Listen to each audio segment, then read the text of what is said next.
Well, hello guys. Today I'm gonna do something a little different, and I'll still be reading something, but for the first time it'll be something I haven't read prior to recording it. So yeah, I hope it's good. It is on the front page of filmfiction.net, so I guess it's good. But today I'll be reading Scootaloo's Parents by Carmine. So, Chapter 1, I guess. Meeting the Parents. Scootaloo hated these moments. Whereas the filly would rather be spending her days with her friends, going on valiant adventures to earn her ever-elusive cutie mark, learning in school, or riding around her high-powered scooter, she was stuck in front of her parents' house. The same run-down miniature house she had grown up in. The one where she had both loved and loathed at the same time. Sure, she didn't hate her parents, for they gave her all the love she ever needed. It was more that they were strange. Strange enough that she had passed herself off as an orphan for all these years, willing to face the scorn that came with having no parents. But here she was. It was now or never for the little filly. Just a quick visit in, talk about how their week was going, answer a few questions, and leave. Then repeat on the following week, and so on. With a sigh, Scootaloo knocked on the door. Waiting was another thing she didn't like doing. She was a filly of action, daring, headstrong, brazen. She enjoyed traveling at high speeds, facing unknown dangers, saving the day. Yet she was stuck, waiting on her parents to open the door. Seconds dragged into hours inside the filly's mind, as the monotonous task of waiting drilled into Scootaloo's head. It was unnerving, like that time just a couple days ago when she was sure she had earned her cutie mark in fencing. Of course, it had turned out to be a cut on her flank rather than a cutie mark that boasted her talents for being an astounding fencer. After waiting for what seemed like hours, the door slowly crept open. Scootaloo, not wanting to wait outside for any longer, pushed the door open all the way. Peering inside, Scootaloo saw that the house was in the same chaotic mess as just about every other week. Hay had been cast haphazardly around the place, giving the place the appearance of a badly kept barn. Multiple beds in disarray lined the walls, as if spectral spectators were hiding under each one, watching her with malicious intent. The walls were chipped, creating small holes through which the wind from the fall afternoon rushed in.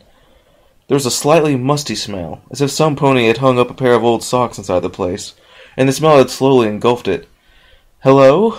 Scootaloo called out, taking a few cautious steps inside. "Bok!" came the ever-familiar sound of her father. "Bok, bok, bok, bok, bok." Great.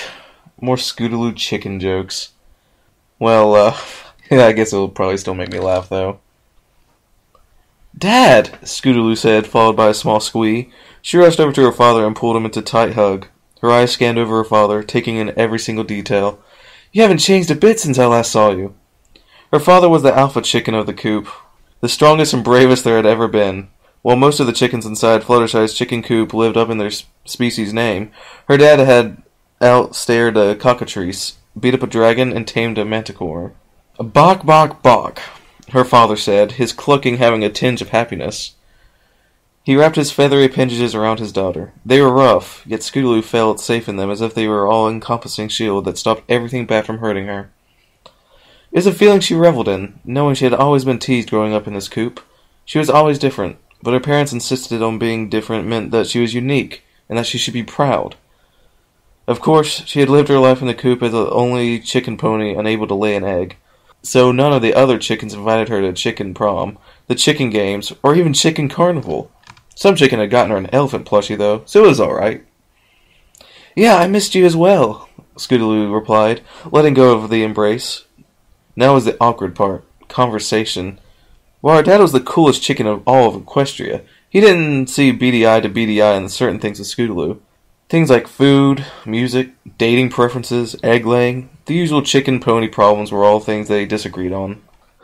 Making her way over to the closest nest, Scootaloo sat down in it. It was unkempt. Things were poking out from it and prodding her flank, not a feeling she particularly enjoyed. But it was probably... maybe it wasn't the best nest in the coop. Her father made his way over to the adjacent nest and sat in it. He watched Scootaloo with his loving chicken eyes. The silence was unnerving, though. Usually in times of silence, her father would ask something really embarrassing or invasive. It was on. Bok, bok, bok. There it was. The embarrassing question. Scootaloo planted her front hoof against her forehead, creating a rather loud clop sound. Was it a father's duty to ask such questions? Did they do it just for kicks? The filly couldn't come up with any answers. It was impossible to understand. No, Dad, I haven't met any good roosters to fertilize my eggs. You should know I'm a pony. I don't have a cloaca, so I can't lay eggs. Bok bok, her father deadpanned. He shifted a little bit, allowing his rear to fit in perfectly with the hollowed-out part of the nest. Yes, I'm sure I'm a pony. I have hooves, a mane, and a tail, and have a cutie mark one of these days. Oh, and I will have a cutie mark one of these days. Bok. No, my cutie mark will not be in egg-laying. Why do you always do this to me?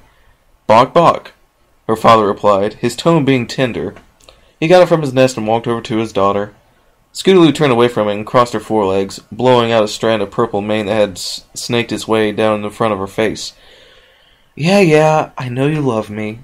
Bok. Yeah, you are the best dad ever. Bok bok.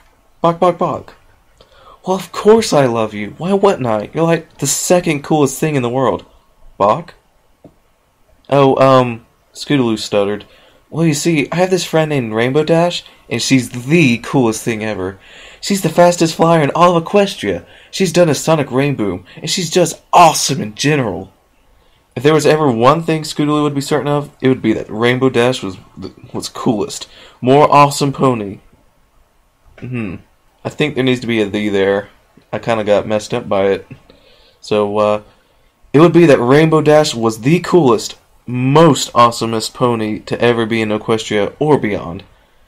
It wasn't really a hidden fact that the filly looked up to Dash as a model, knowing how she was the fastest flyer. Dash had been flying from a really young age, something Scootaloo had always been jealous of. One day she'd get lessons from the coolest mare herself, and she'd be able to fly higher than ever before all on her own. Until that day, though, the orange filly was grounded, enjoying life with her friends and going on adventures. So, why did you ask if I still loved you? I mean, sure, you may be crazier than a chicken with its head cut off. No offense, of course. But you're still my dad. Her father sighed and covered his beak with his wing. Scootaloo knew this meant something big was going to happen. Not just big. Whenever he did that, something huge was going to happen. Something that could change her entire life. It happened before when she was told she wasn't a chicken. How awful that day was for the filly. The scorn she had received for being different had nearly doubled within 5 hours of her epiphany for her species. Bok bok, her father called out, although his voice was slightly muffled by his feathery appendage. Bok bok, came a familiar voice, one that Scootaloo had listened to for years. The one that had helped soothe her to sleep after the mean chickens would get to her. The one that would reassure her in times of doubt that she was special, the one that told her that the great things would happen in her life. The beautiful voice of her mother. Scootaloo lit up at the sound of her mother's voice. She was a beautiful white chicken.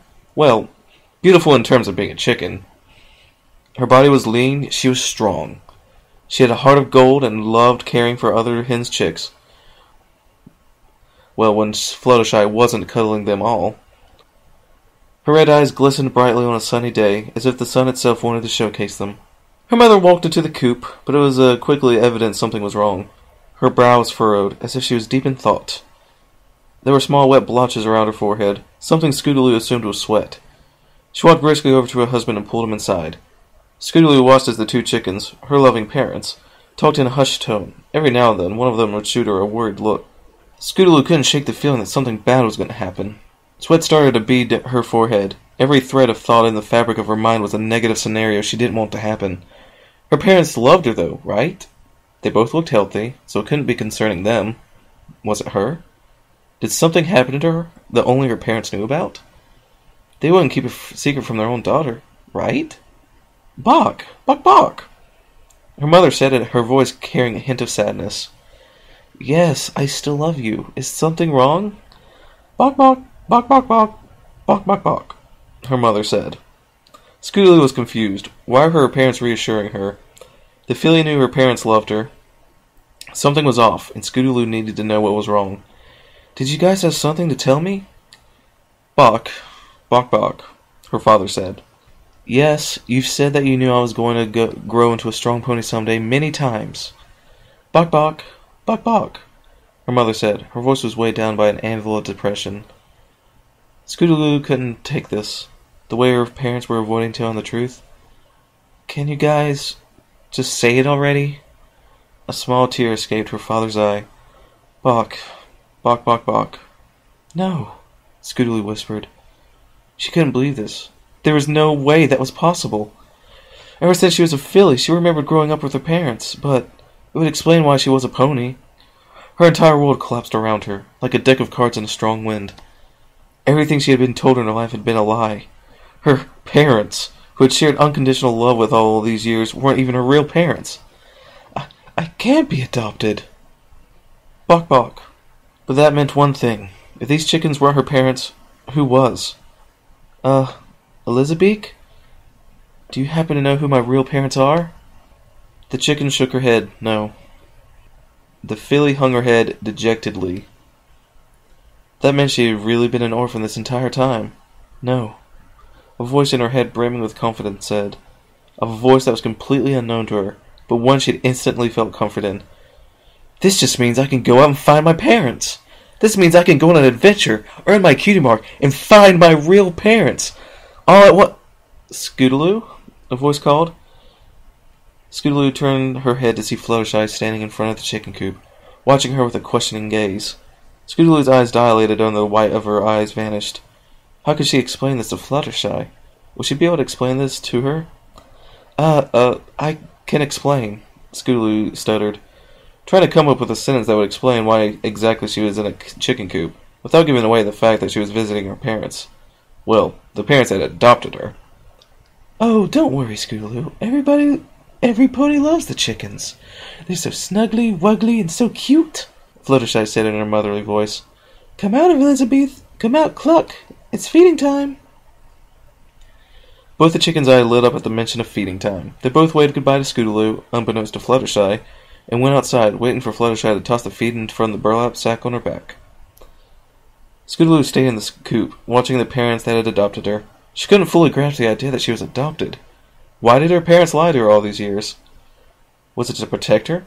She knew that they had loved her like any real parents would, but where did she come from? And more importantly, who were her real parents? Were they ponies? Was she possibly a robot? No, that's Sweetie Belle.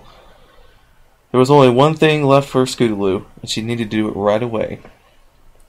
All right, filly, Scootaloo called out. She was standing in the Cutie Mark Crusader treehouse on the soapbox, overlooking her friend. Her front leg was raised high, as if she was getting ready to bellow out an order. Let's run and check and see if we have everything we need.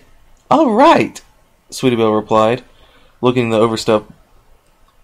the overstuffed. I can't speak. Looking into the overstuffed. Why was that so hard? I don't get it. Backspace that was laid in the middle of the floor. Water, check. Food, 20 chocolate bars, 15 bags of popcorn, a special all-you-can-eat anywhere at all and never feel hungry loot bag from Pinky's, and some vegetables. Check. Equipment, check. So, on our way to begin our adventure, we'll go meet up with Apple Bloom. Of course you'll want to join us, because our special calling in life is adventuring throughout Equestria. Check. All right, Sweetie Belle replied, happily bouncing around the backpack. Only one problem, though. And what's that? Scootaloo replied, hopping off her soapbox. There was nothing that could go wrong. Absolutely no problems at all. They'd go all over Equestria looking for Scootaloo's parents. It would be fun, and they'd earn their cutie marks. Sweetie Belle stopped dancing and stared at the backpack with a mixture of confusion and uncertainty. How are we going to get the backpack outside? It's almost as big as the entire treehouse. Unpack it and repack it outside. Duh, Scootaloo said, playfully jabbing at Sweetie Belle's shoulder. And as of now, we are the orange filly began. Cutie Mark Crusader parent-seeking adventurers, the duo shouted. And so I guess that's the end of chapter 1. Odd. I really would think there would be more to it. But, whatever. It was sort of funny. I know I didn't laugh, but I think that's actually because I'm reading it aloud. I might have laughed quietly to myself if I was just, reading it. So, If you enjoyed it, be sure to comment, rate, subscribe, whatevs. And you know, go ahead, give me something you want me to read. Because at this rate, I kind of don't know what I want to read. Thought about reading My Little Dashie, a sequel, because I read the first one not too long ago and cried many manly tears. And still haven't read the sequel for some reason. You know, one of the sequels. I know there's a few out there. I was thinking of reading the one that was by, what's his name? I think it's like Ty 500 600. But, yeah. I might do that tomorrow. Maybe even tonight. I don't know. But, like I said, comment, rate, subscribe, whatever. Give me suggestions, yada yada yada. See you later. See you later. See you